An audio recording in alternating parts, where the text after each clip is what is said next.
The light has guided you back to me once again, chosen soul. This time with utmost urgency. Right now, freeze. Do not make that move. Do not send that text. Do not let your restlessness force you to abandon the exact spot where God has positioned you. You are watching this right now because the universe intercepted your timeline at this precise moment. This is not a coincidence. This is a divine interception. Your heart is racing. Your palms are sweating. Your mind is screaming to leave, to run, to escape. You feel an overwhelming urge to quit your job. End that relationship, pack up and move to a new city, or abandon the dream you have been building. The pressure in your chest is unbearable. You feel like if you do not make a move right now, you will suffocate. But listen closely, because what I am about to tell you will shift your entire perspective. That is not anxiety telling you to run. That is not your intuition warning you of danger. That is the spiritual pressure of an enormous approach. Something is coming toward you in the spiritual realm with such force, such magnitude, that it is creating atmospheric displacement. You are feeling the shock wave before the arrival. Something massive is making its way to you through the spiritual realm right now. They are navigating through chaos, pushing through resistance, fighting through spiritual warfare to find your specific coordinates. These are destiny carriers. They hold keys to doors you have been trying to break down with your bare hands. They carry resources you have been trying to manufacture on your own. They possess wisdom you have been desperately searching for. If you move now, if you abandon your post out of fear or impatience, you will miss the collision that changes your destiny forever. You will step away from your lighthouse just as the ship pulls into the harbor. You will walk off the stage just as your name is being called. Take a deep breath, not a shallow one, a spiritual breath that reaches down into the core of your being. Anchor your soul exactly where you are. The delivery is in transit, and you need to be still to receive it. You are feeling this intense urge to move, to quit, to sever connections, because logically, from a human perspective, nothing seems to be working. You look at your bank account, and the numbers have not changed. You look at your relationships, and they feel stagnant. You look at your career, and you see a wall with no doors. Your mind is screaming that staying here is foolish, that you are wasting your time, that you need to make something happen right now. But what you call a dead end, God calls divine positioning. What looks like a trap to your eyes is actually a strategic post in the spirit. Exodus 14:13 tells us, "Do not be afraid, stand still, and see the salvation of the Lord which he will accomplish for you today." Notice the specific command there, stand still. It does not say run to find a solution. It does not say figure it out on your own. It does not say panic and make rash decisions. It says stand. The Israelites were in the exact same position you are in right now. Behind them was Pharaoh's entire army, hundreds of chariots, thousands of trained soldiers. In front of them was the Red Sea, an impossible barrier with no bridge, no boat, no way across. To the left and right were mountains. They were completely boxed in. Every logical voice screamed, run or fight or surrender. But God said, stand still. They had to look absolutely foolish in that moment. They had to appear trapped with no escape. But their obedience to stand, their willingness to look stuck while trusting the invisible, became the setup for one of the greatest miracles in human history. The sea did not part while they ran around trying to build rafts. It did not part while they argued about whose fault it was. It parted while they stood. The reason your skin is crawling right now, the reason you feel like something is pressing down on your chest, is not because things are falling apart. The atmosphere around you is condensing. This is a scientific and spiritual principle. When a massive object moves through water, it pushes the water ahead of it, creating pressure waves before the object even arrives. You feel the wave before you see the ship.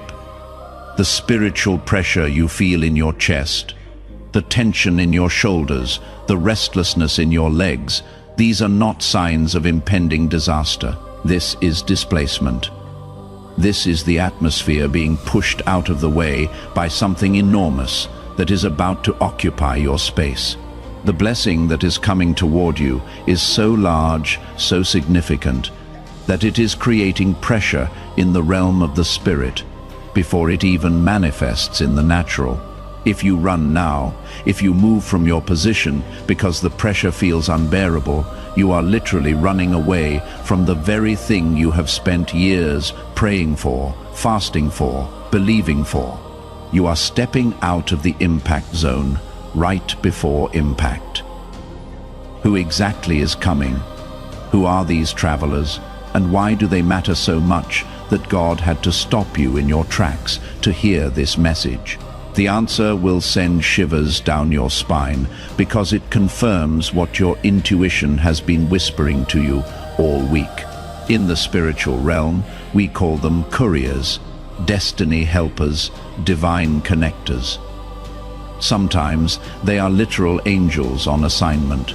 Sometimes they are human beings who have been strategically positioned by God to carry something specific into your life. You have been exhausted trying to build your life with your own two hands. You have been playing the role of architect, designing the blueprints. You have been the builder, laying every brick. You have been the supplier, trying to source every material. You are running on empty because you were never meant to do this alone. Hebrews 1:14 tells us a powerful truth. It asks, "Are they not all ministering spirits sent forth to minister for those who will inherit salvation?" God is sending reinforcements. He is dispatching help. These are not random people who will casually pass through your life.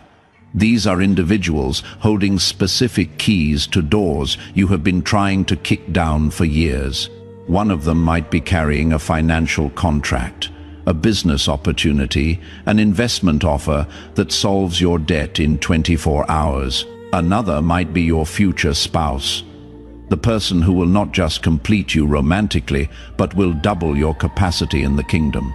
Someone else might be a mentor holding the exact wisdom you lack. Someone who has already walked the path you are trying to navigate. They are making their way to you right now. They are not sitting still. They are in motion. They are navigating through spiritual traffic, pushing past delays the enemy has set up, fighting through unseen warfare, resisting distractions that would pull them off course, all to reach you. Your job is not to go find them. Your job is to stay visible. Think carefully about the last few days. Have you felt a sudden, unexplained expectation, a feeling deep in your gut that something is about to shift? Have you caught yourself checking your phone more than usual, as if you are waiting for a message? Have you felt like someone you do not know yet is thinking about you, praying for you, moving toward you? That is not paranoia. That is not wishful thinking. That is the spiritual vibration of their approach. They are close. They are entering your territory in the spirit. The veil between where they are and where you are is thinning. But here is the critical problem. And this is why you must pay very close attention right now. These spiritual travelers do not use GPS satellites like humans do. They cannot type your address into a navigation system. They do not find you by your street number or zip code. They find you by your spiritual signal, by the frequency you are broadcasting, by the light you are emitting. You need to understand the mechanism of the beacon, how this spiritual navigation system works. Imagine your spirit is a lighthouse standing tall on the shore of a dark, stormy ocean. The blessing, the destiny helper, The divine resource is a ship out at sea, battling through waves, pushing through fog, looking desperately for the light that will guide it safely to your port. When you are grounded, when you are standing still in faith, when you are anchored in the Word and settled in your obedience, your light is a steady, powerful beam cutting through the darkness. The ship can see you from miles and miles away. The captain can chart a course directly to you because your signal is clear, consistent, unwavering. But when you are restless, when you are pacing back and forth in your mind, when you are filled with anxiety about needing to make something happen right now, when you are second-guessing God's plan and questioning your position, your light flickers.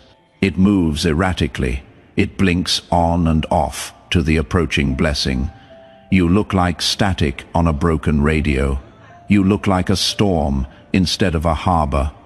The ship's captain sees your flickering light and thinks, "I cannot dock there. It is not safe. The conditions are unstable." So the ship keeps sailing, searching for a steady signal, waiting for you to stabilize. This is why Habakkuk 2-3 is so critical. It says the vision is yet for an appointed time, but at the end it will speak and not lie. Though it tarries, wait for it, because it will surely come. It will not tarry forever. The word wait in the original Hebrew is an active word. It does not mean sit passively and do nothing. It means hold your position. Keep the light steady. Maintain the signal.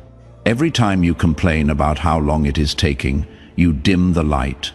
Every time you threaten to quit, to give up, to walk away, you turn the light off completely. Every time you post on social media about how tired you are of waiting, you send interference into the signal. If you are feeling the weight of this truth right now, if you realize you have been flickering when you should have been steady, do me a favor. Drop a comment below and just type the word steady. Let that be your declaration, your covenant with heaven, that you are choosing to keep your light on no matter how long the wait feels. And while you are down there, hit that like button. It helps me know this message is reaching the right people, and it helps the algorithm push this to other chosen ones who are standing at the same crossroads you are. You might be thinking, but I have waited so long. I am tired. The fatigue is real. But it is also a sign the shift is imminent. You are tired because maintaining light in a dark world takes immense power. God is saying to you today, do not let the light go out now. The ship is in the harbor. The captain is looking for your signal. Do something with me right now. Visualize your feet. Imagine that from the soles of your feet, deep, thick roots of light are growing down into the center of the earth, wrapping around the unshakable foundation of God's promise. Feel yourself becoming heavy, solid, unmovable. As you anchor, imagine a beam of light shooting from your chest straight into the universe. That is your signal saying, I am here, I am positioned. Psalm 46:10 commands us, be still and know that I am God. The knowing comes after the stillness. You cannot know the outcome while running in panic. You must stop to know. Once you stabilize your frequency, the connection becomes instant. The travelers will lock onto your coordinates. The resources will find your account. The person will find your path. You must be warned about something most believers never see coming. The enemy knows this convergence is about to happen. He has access to spiritual calendars. He knows the ship is almost at your dock. He knows your breakthrough is scheduled to arrive. Since he cannot stop the blessing from coming, since he cannot cancel what God has authorized, he has deployed a counter-strategy. He is trying to trick you into leaving the lighthouse right before the ship arrives. He is lighting fires on other hills, creating false doors, manufacturing fake opportunities that look shiny, urgent, and legitimate. He wants you to see smoke rising from those distant hills and think, that must be where my blessing is. I need to run there now. He wants you to chase these decoys, to abandon your post, to turn off your light and sprint toward a mirage. If you leave your lighthouse to chase false fires, your harbor will be empty when your ship arrives. The ship will pull in, the captain will look around, and you will not be there to receive what has your name on it. Someone else who stayed at their post will benefit from what was meant for you. This is the trap of the counterfeit. The spiritual law of arrival states that the counterfeit always appears immediately before the authentic. The replica shows up right before the original. The enemy is not creative enough to build something from scratch. He can only copy, twist, and pervert what God has already designed. So he studies your prayers. He listens to your declarations. He knows exactly what you have been asking for. Then he manufactures a knockoff version and presents it to you with perfect timing. You have been praying for a relationship. Just as you decided to wait on God, suddenly an ex you have not heard from in years sends a text.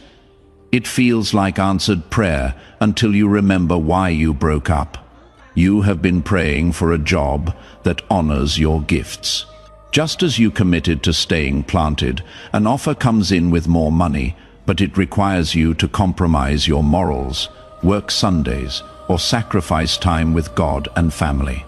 It looks like provision until you read the fine print. You have been praying for a financial breakthrough. Just as you renewed your decision to trust God's timing, a get-rich-quick scheme appears, a too-good-to-be-true investment, a loan with hidden terms that will enslave you for years. It feels like the answer until you feel the heaviness in your spirit. Here is how to identify the counterfeit, and I need you to write this down. The counterfeit always demands immediate action. It says, if you do not respond right now, in this moment, you will miss it forever. It creates false urgency. It makes you feel frantic, pressured, rushed. The authentic from God, the real blessing, always gives you peace to wait, to pray, to seek counsel, to confirm the leading of the Spirit. The counterfeit makes you feel anxious, even when it looks good on paper. Your spirit feels unsettled. You have a check in your gut that you cannot explain. The authentic aligns with your values, confirms the word God already spoke to you, and brings deep peace, even if it requires patience. The counterfeit asks you to compromise something you know is important. The authentic never requires you to violate your convictions. If the opportunity before you is creating anxiety, urgency, and requires you to abandon your post, that is a false fire. Let it burn out on its own. Your ship is not coming to someone else's hill. It is coming to your lighthouse. And if this is resonating deep in your spirit right now, if you know you have been tempted to chase false opportunities, hit that like button. It helps this message reach more chosen ones standing at the same crossroads. Now, I want to address something most preachers will not tell you because it is uncomfortable. There is a cost to receiving what is coming to you. The version of you that exists right now, with all your current fears and limitations, cannot carry what God is about to release into your life. You are not big enough yet. Your capacity is too small. Your container cannot hold what is about to be poured in. We need to expand you, transform you, upgrade your spiritual operating system. Before we seal your blessing and lock it into your timeline, we must bury your old identity. The seal cannot be placed on the old you because the old you is programmed for struggle. The old you identifies as a victim. The old you has become comfortable with chaos because that is all you have known for years. If we stamp victory and abundance on the old you without transformation, your subconscious will sabotage it. The system will reject the upgrade. We must have a funeral before we can have a coronation. Jesus said something powerful in John 12:24. He said, unless a grain of wheat falls into the ground and dies, it remains alone and produces nothing. But if it dies, if it allows itself to be buried in the dirt, it produces much grain, a whole harvest. The version of you that is scared all the time, the version that is constantly checking to see if things will go wrong, the version that begs for crumbs from tables you should be owning, that version must die right now. I need you to take a moment of solemn silence with me. This is not a game. This is not motivational hype. This is a spiritual transition, a metamorphosis. Close your eyes if you can do so safely. Visualize the old version of yourself standing directly in front of you. Look at them carefully. They look exhausted, do they not? Their shoulders are slumped. Their eyes are tired. They are carrying heavy bags, labeled trauma, rejection, poverty, abandonment, failure. Do not hate this version of yourself. Do not curse them. They did the best they could with what they had. They survived impossible situations to get you to this moment. They kept you alive through the darkest nights. Honor them for that. In your mind, in your spirit, say these words to them. Thank you for getting me this far. Thank you for not giving up. Thank you for surviving. But you cannot go where I am going now.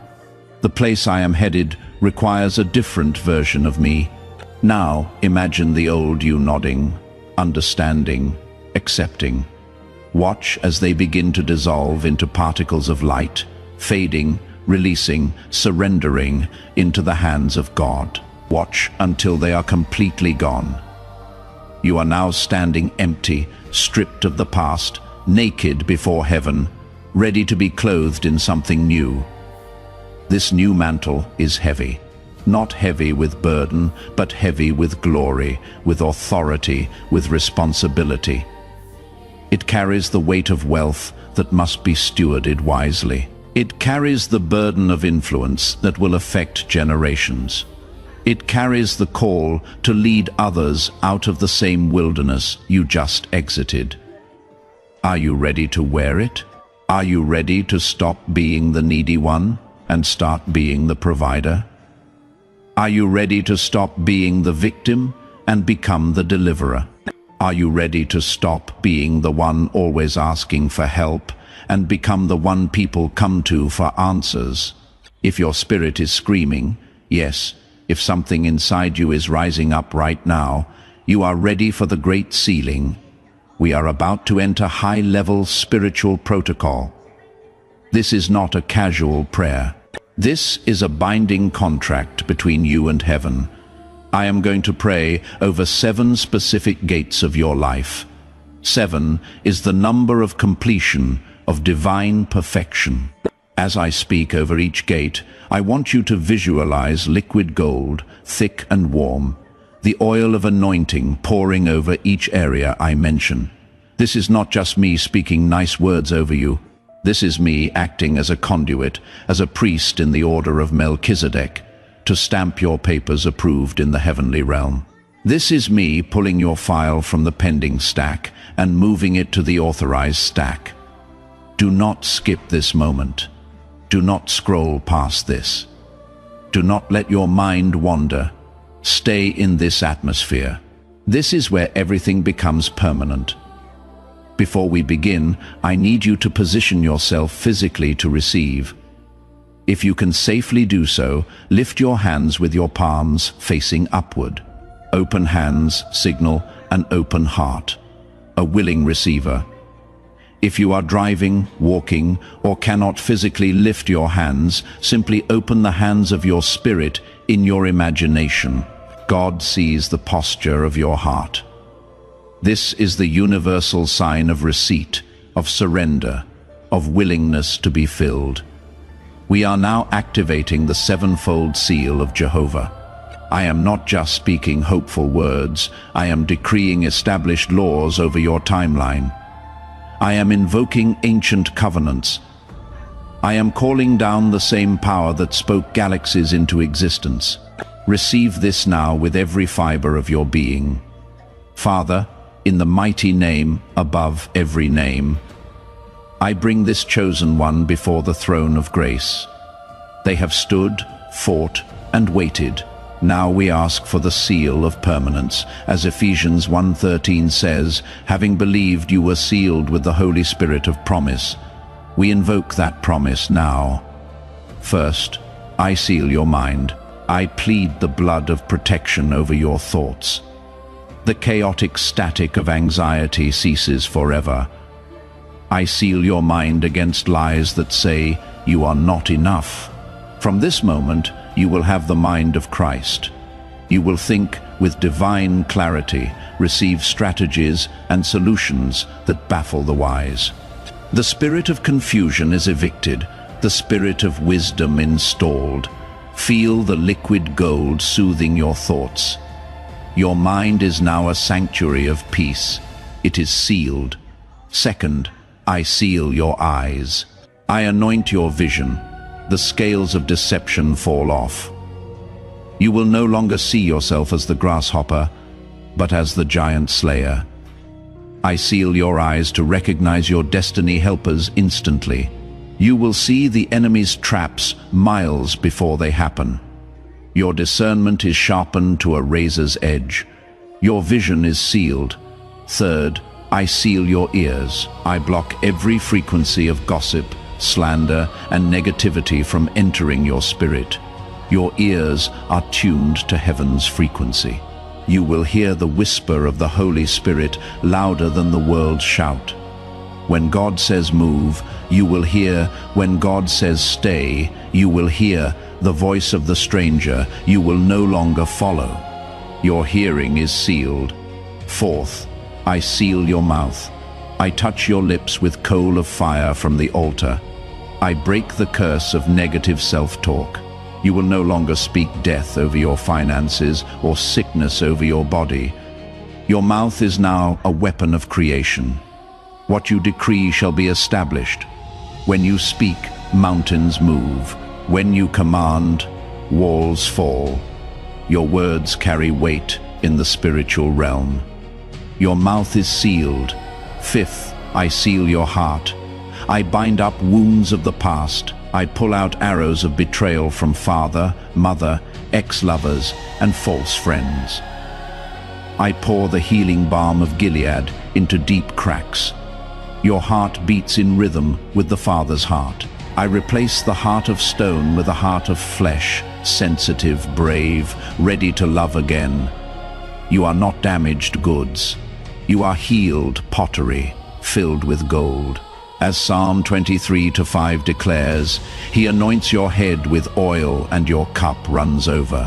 Let that overflow heal your emotions right now. Your heart is sealed. Sixth, I seal your hands. I anoint your palms for wealth and resource. Deuteronomy 28:8 decrees the Lord will command blessing on you in your storehouses and in all you set your hand to. I break the curse of slippery fingers where money comes in and slides out. Money will stick to you. Resources will multiply in your grip. You are a lender, not a borrower. You are the head, not the tail.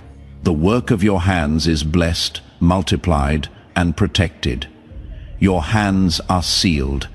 Seventh, I seal your feet. I anoint your path.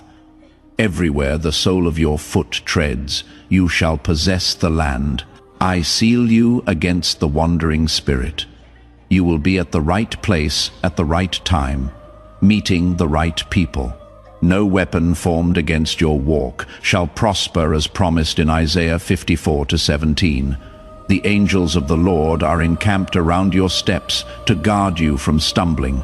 Your walk is sealed. It is done. The transaction is complete. The court is adjourned. The enemy has no legal standing to touch you anymore.